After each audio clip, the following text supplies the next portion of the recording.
લોકકલા અને હસ્તકલાના મહાકુંભ વસંતોત્સવનો શાનદાર પ્રારંભ. દેશભરના 500 થી વધુ કલાકારો પોતાની કલા રજૂ કરશે. ગાંધીનગરના સરિતા ઉદ્યાન નજીક આવેલા સંસ્કૃતિ કુંજ ખાતે લોકકલા અને હસ્તકલાના મહાસંગમ સમાન વસંતોત્સવનો રંગારંગ પ્રારંભ થયો છે.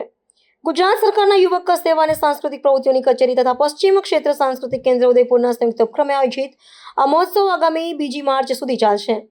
આ ઉત્સવમાં સમગ્ર ભારતની સાંસ્કૃતિક વિવિધતા અને કલાનો અદ્ભુત સમન્વય જોવા મળી રહ્યો છે. આ મહોત્સવનું વિધિવત ઉદ્ઘાટન ગાંધીનગર ઉત્તરના ધારાસભ્ય શ્રીમતી રીટાબેન પટેલ દ્વારા દીપ પ્રાગટ્ય કરીને કરવામાં આવ્યું હતું. જે દરમિયાન યુવા અને રમતગમત વિભાગની નવી દિનદર્શિકાનું વિમોચન પણ કરાયું હતું. ધારાસભ્યએ પોતાના સંબોધનમાં જણાવ્યું હતું કે આવા આયોજનો સ્થાનિક કારીગરોને પ્રોત્સાહન પૂરું પાડે છે અને આપણી પ્રાચીન કલા પરંપરાને જીવંત રાખે છે. મહોત્સવના પ્રથમ દિવસે જાણીતા ગાયક અરવિંદ વેગડાએ પોતાના સૂરથી ઉપસ્થિત જનમેદનીને મંત્રમુગ્ધ કરી દીધી હતી.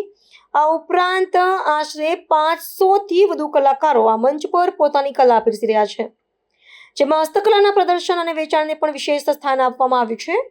આગામી દિવસોમાં આ ઉત્સવ અંતર્ગત દરરોજ વિવિધ રાજ્યોની પારંપરિક નૃત્ય કલાઓ રજૂ કરવામાં આવશે. ગણેશ વંદનાથી શરૂ થયેલા કાર્યક્રમમાં ગુજરાતના ગરબા, ડાગલા, રાઠવા અને સિદ્ધી ધમાલી નૃત્ય ઉપરાંત આસામનું બિહુ, મહારાષ્ટ્રની લાવણી, બંગાળનું છાવ અને મણિપુરના થાંગટા જેવા વિવિધ પ્રાદેશિક નૃત્યો લોકોના આકર્ષણનું કેન્દ્ર બન્યા છે. વિવિધતામાં એકતાનો સંદેશ આપતો આ વસંતોત્સવ ભારતીય સંસ્કૃતિની અસ્મિતાને ઉજાગર કરવા માટે એક ઉત્તમ માધ્યમ બની રહ્યો છે.